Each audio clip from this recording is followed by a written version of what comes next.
And here it is, the moment you've all been waiting for.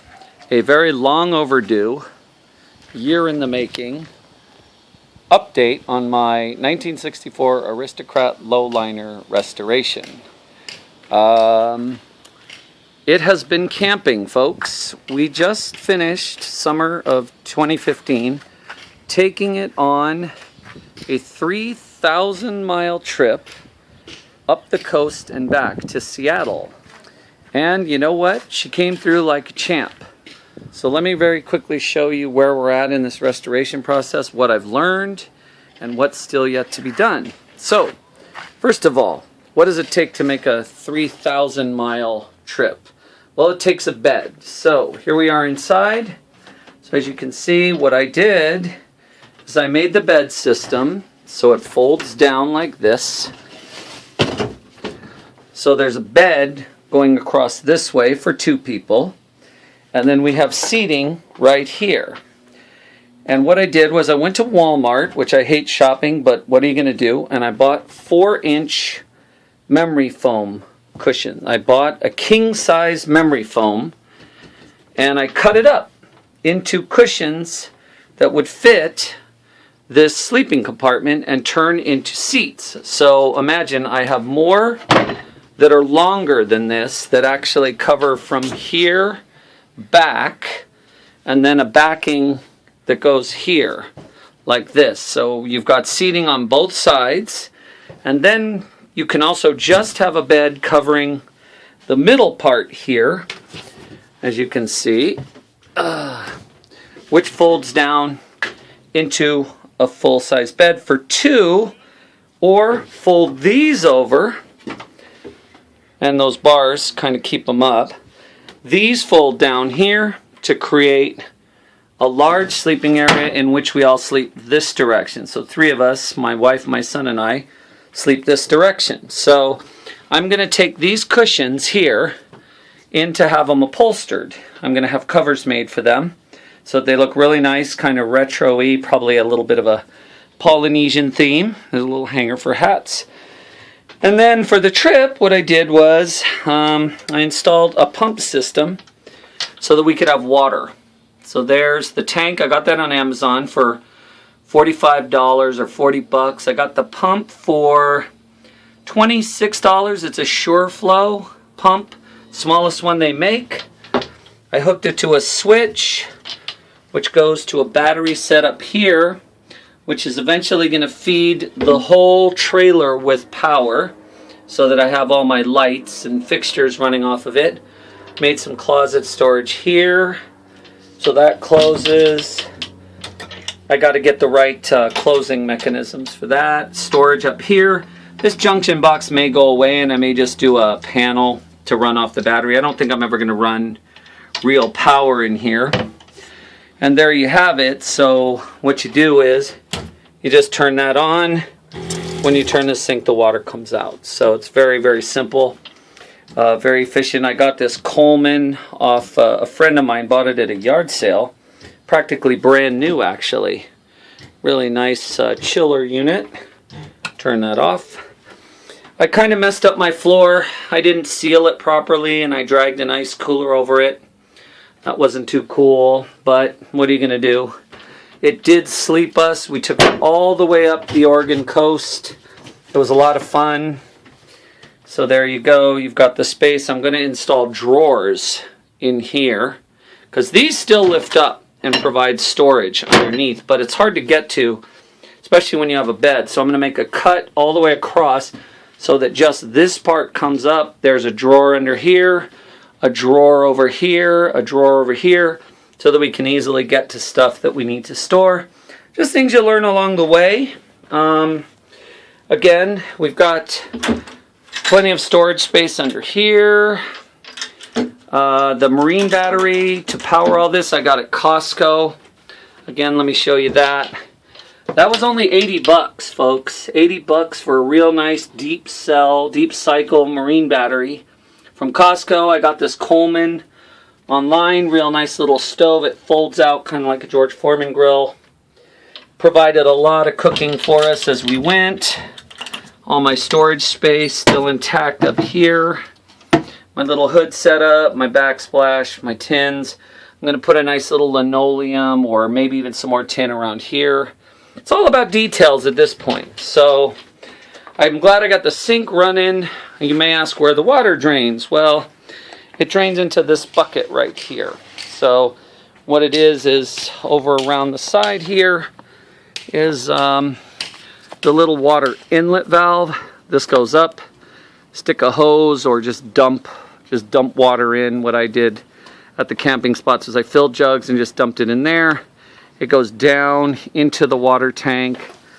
And then this is where it drains right here. So I've got a tube that goes down in here into a bucket that I put on the ground, that bucket I showed you before.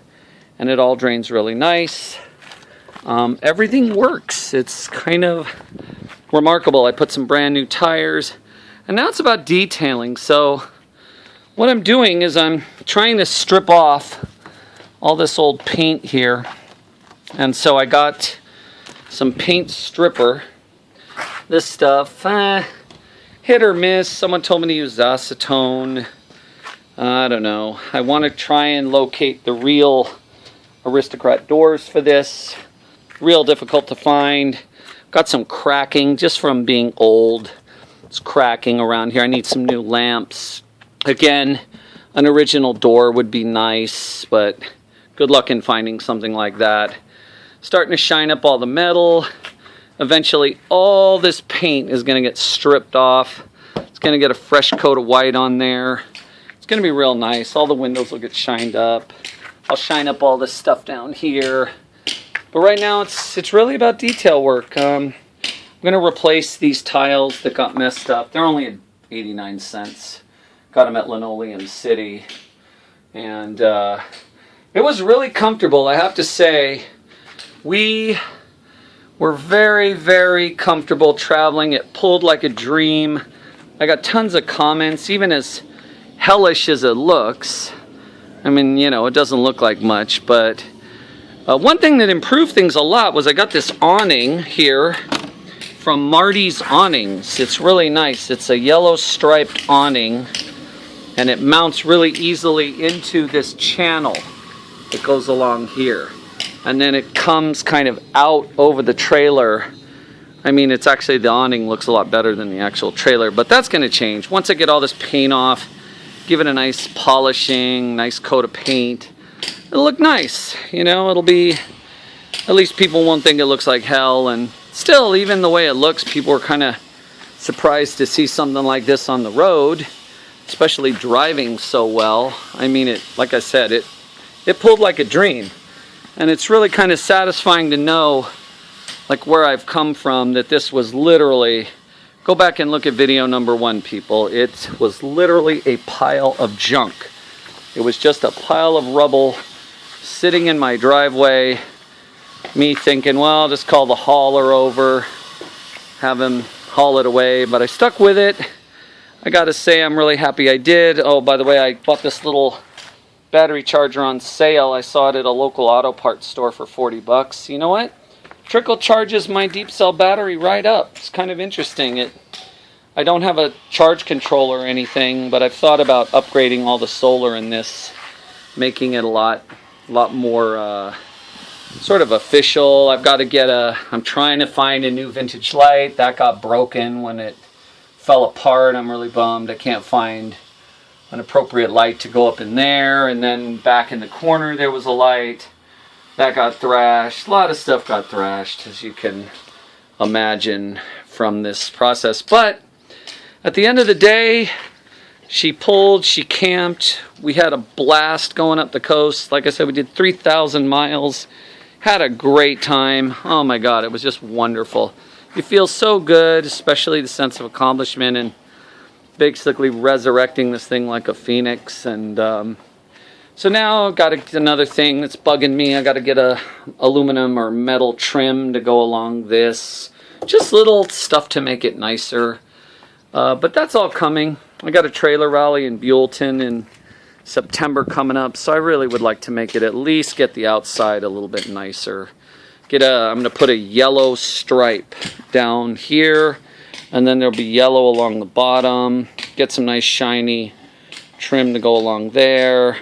Make it real nice, make it look pretty fresh. I'll take all of this metal and I'll polish it up. There's this stuff called mothers, and you use a real fine steel wool, and that'll polish up real nice and get all of this stuff really nice looking before I go. Hopefully find a couple of these doors. I'm not holding my breath on that one, but anyway, listen, again, I'll be back with probably one more update, and I'll do it when we're on the road from an actual campsite, which would be cool to show you just how amazing the experience is of camping with one of these things. So again, let me restate, I have no experience and 2 thumbs and no handy skills whatsoever, but I stuck with it, learned on the fly, and now we have a pretty cool little trailer, and as a bonus, we're almost done with this one. My friend and I started this puppy and we're just about done. We've replaced everything inside, and that's coming. So it was rotted out also, but we've got all this nice new birch in here, and we're getting this sucker done. We're gonna varnish it up. It'll look real nice. We put a new skylight. The new table will go there. It's all nice and shored up. There's gonna be some nice new seats. He's getting those upholstered. So anyway, we're vintage trailer all the time here in Ashwood Avenue, Mar Vista. So I encourage you, if you want to really have a nice experience and feel some of that yesteryear charm of traveling, and you know, I figure so far my entire budget for restoring this has been about $1,500 if you include the awning. I paid almost $400 for the awning there, so that took a big chunk. But pretty much it was just a lot of pine boards that I got at Home Depot, and the birch costs a couple $100 to do that. But for the most part, I kept everything I could from the old one, so it really wasn't that expensive. The expense, of course, was time, and I just took every free moment I had during the initial stages to get it up to this point. So anyway, there will be another update shortly, and I thank you for bearing with me in this process. It's been fun. Like I said, camping in this thing was absolutely amazing. Loved every single second of it. So until next time, we will see you again.